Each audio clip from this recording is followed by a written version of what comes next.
Hi, let me take you on a quick journey of the basic accounting terms and common expressions that we are going to use.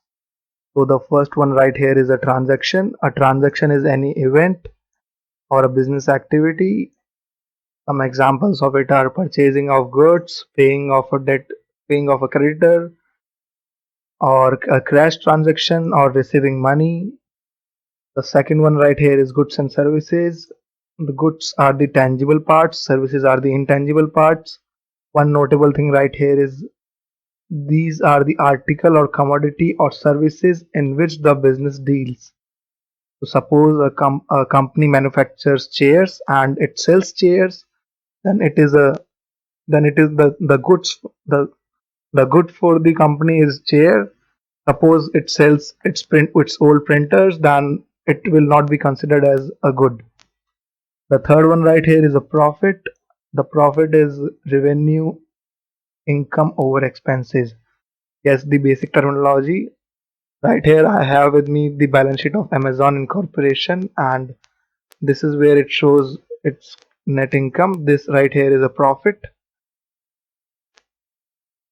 Right here is a loss. Loss is excess of expenses over income. So instead of net income right here, if there is a loss, it will be shown as net loss.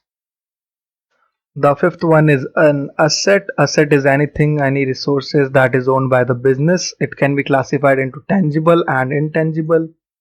Tangible assets are capital assets which we can touch, that is, which has some physical existence, or furniture, fittings, land and building, books, computers, vehicles are known as tangible assets, and the other one is intangible assets which we cannot see or feel, that is goodwill, patent, trademark, brand equity, design, intellectual property.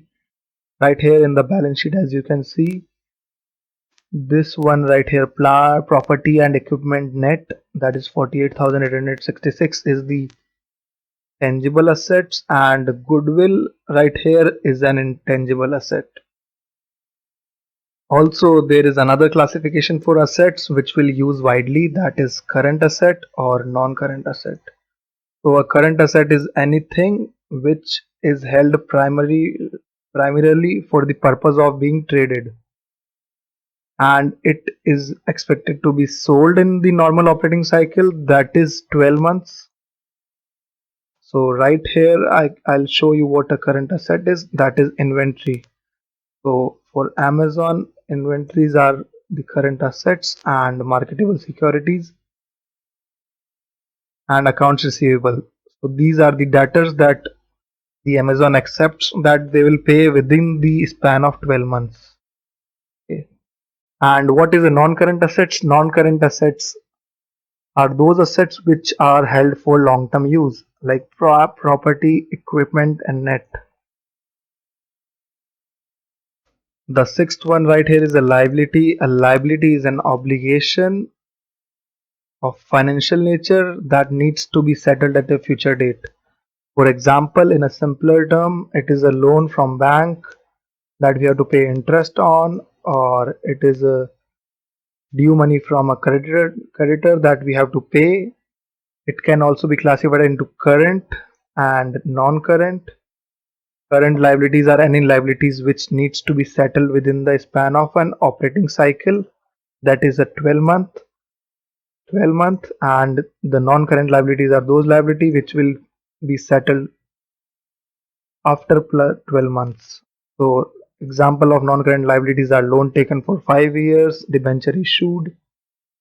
Right here in the balance sheet of Amazon Incorporation, you can see these are the current liabilities. This is accounts payable that it needs to pay to its creditors, and unearned revenue is also a current liability. And this right here is a non-current liability, that is long-term debt. Now this right here is an internal liability. As in the previous lecture I told you that business owns nothing and business owes nothing. What it owes, it owns. So right here is the proprietor's equity or the shareholders fund, as you can say, the shareholders money or the owner's money right here. Yes, preferred stock, common stock. or capital reserve undistributed profit. The eighth one is working capital. Working capital is the daily cash that we need to pay off the expenses. This helps in maintaining the flows of revenue from the operation.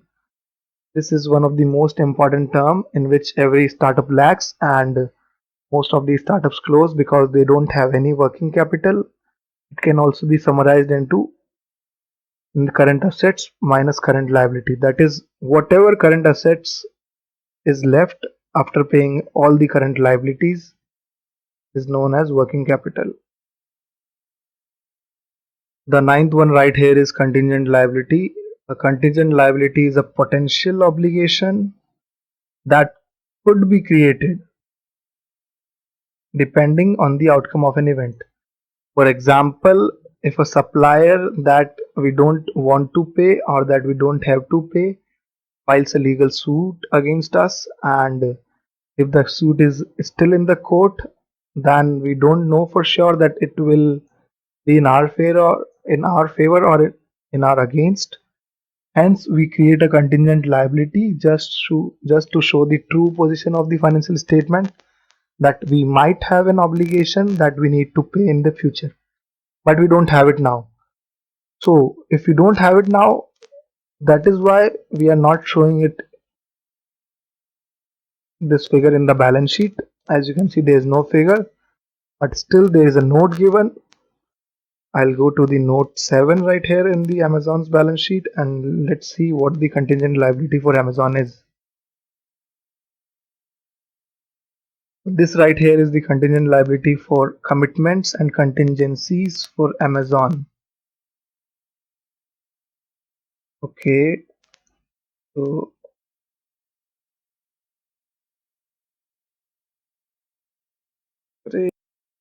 yeah, this right here is a contingency for Amazon, which says that in 2016 we already determined that we processed and delivered orders for consumer produced products for certain individuals entities located outside Iran covered by the Iran Threat Reduction Syria Human Rights Acts, United States sanction and export control laws. So there is a possible obligation in the court against Amazon that the products delivered were in the restricted area, so it might have to pay the fines and penalties in the future.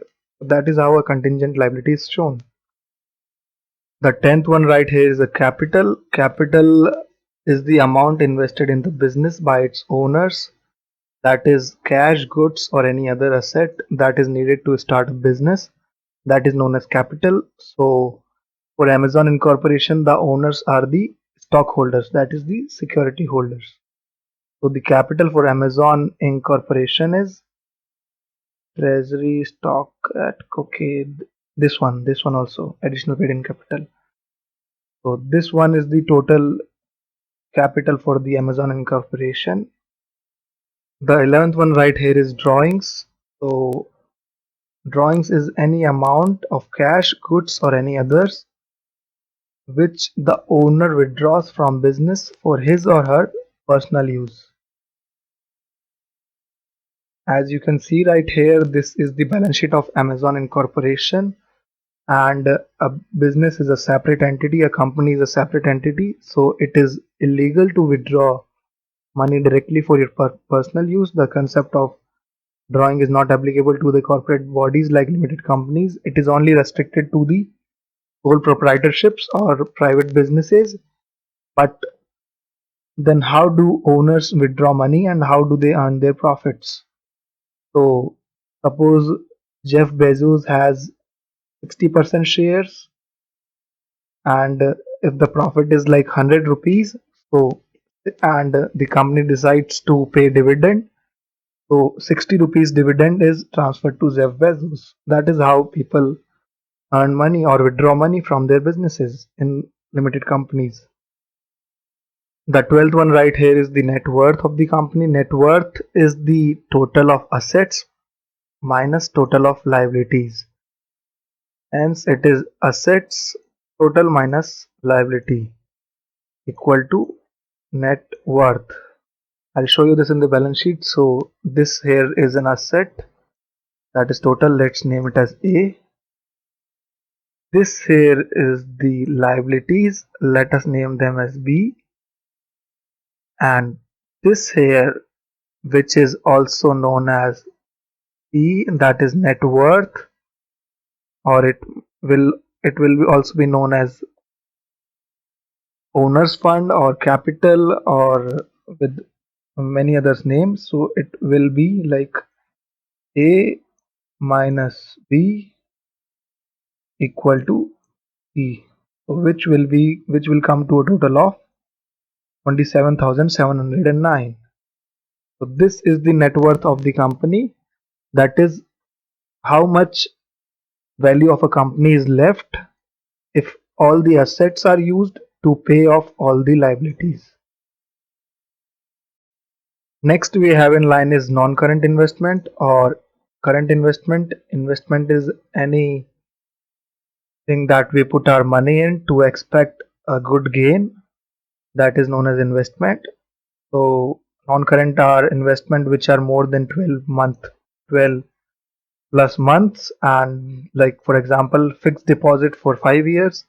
Current investments are investment which are for 12 minus months, that is 11 months commercial paper. Or suppose if we buy a stock, if we buy a share, and if we intend it to hold for not more than 1 year, then it will be considered as a current investment. And if we intend to hold that in share for more than 12 months, then it will be classified as non-current investment. So intention is a big criteria in the classification of investment. So right here in the balance sheet of Amazon, we can see that this right here is the investment. This right here is the investment. Let us Google it more. AAA. Okay. We generally invest in our excess cash in AAA rated money market funds, cash and cash equivalents, marketable securities. Okay. And let me show you the details of investment right here. Okay, so here it is. Here it is.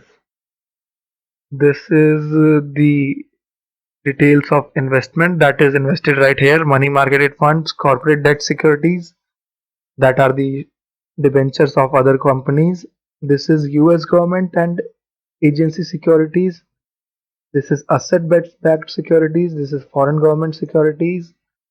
Now it depends on the classification of Amazon Incorporation, that how does it intends to classify them. If it wants to sell any of the security in 12 plus months, then it is a current non-current investment. And if it intends to sell them in the coming 12 months, then it is a current investment. Next in line is a debtor. A debtor is a customer that owes the business for purchasing its goods on credit. It is often referred to as sundry debtors, trade debtors, or it is often referred to as accounts receivable right here, as you can see. And it can be classified into good debts, doubtful debts, bad debts. Good debts are sure to be realized. Doubtful debts are may or may not be realized, and bad debts will not be realized at all. So it will be may or may not, and it will be not realized at all. So it will be classified as bad debts, and it will be transferred to a loss account. In the app balance sheet of Amazon, I'll show you where accounts receivable is. This right here is accounts receivable, that is 1,364.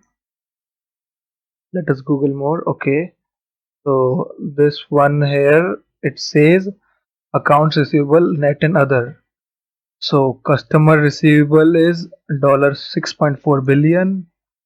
Vendor receivable is 2.6 billion, 3.2 billion. Seller receivable is 692 million.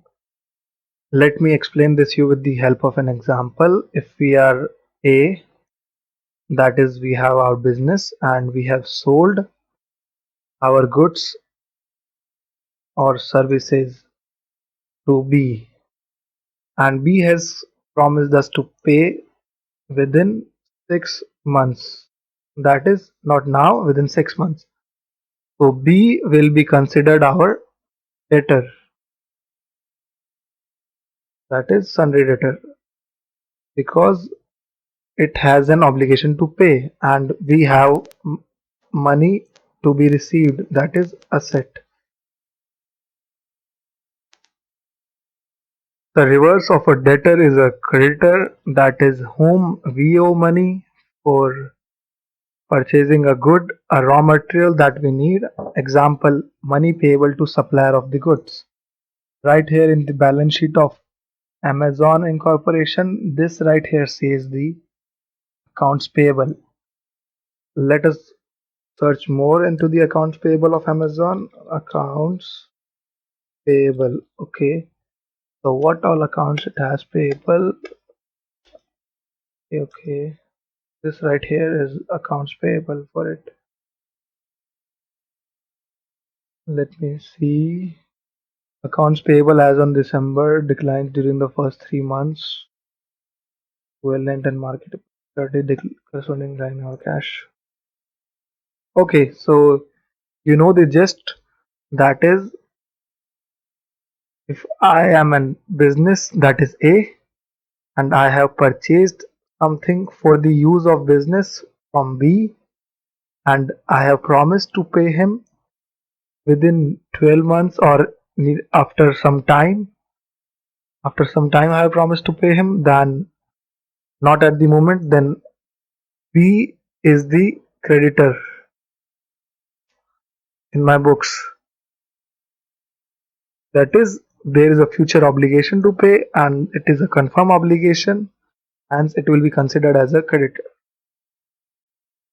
Next in line is capital expenditure or revenue expenditure. Expenditure is anything that we expense in the period of the balance sheet. So what is the capital expenditure and what is the revenue expenditure? This right here, property and equipment, is a capital expenditure because it is intended to be used over longer term for earning profits. For example, buying a fixed asset or an amount paid to buy a computer for office use is a capital expenditure, and revenue expenditure is expenditure to earn revenue of the current period. For example, repairs, insurance, salary and wages, employees, travel. So basically revenue expenditure refers to that period only and capital expenditure refers to more than one period, one plus period, and it is for one period only. Next is a balance sheet and a profit and loss account. A balance sheet is a statement of financial position which shows assets, liabilities and capital, while profit and loss account shows expenses and revenues that is earned. One notable thing for the balance sheet is that a balance sheet is always prepared on a particular date. That is, what is the financial position of that company on that date which the balance sheet refers to. While the profit and loss accounts refers to a particular accounting period, that is for the whole 1 year or the duration for which the balance sheet is prepared. The last in line are the discount. Discount, as you know, is the reduction in the list price of a product just to increase the sale or any other reason. As you can see here in the balance sheet of Amazon, is right here, revenue are considered after promotional discounts. Okay, so we'll sum up this lecture and I recommend you read this resource file, and I highly recommend when you read this resource file like we have done, you relate it with the balance sheet of Amazon Incorporation. I'll attach them in the resources. See you in the next lecture.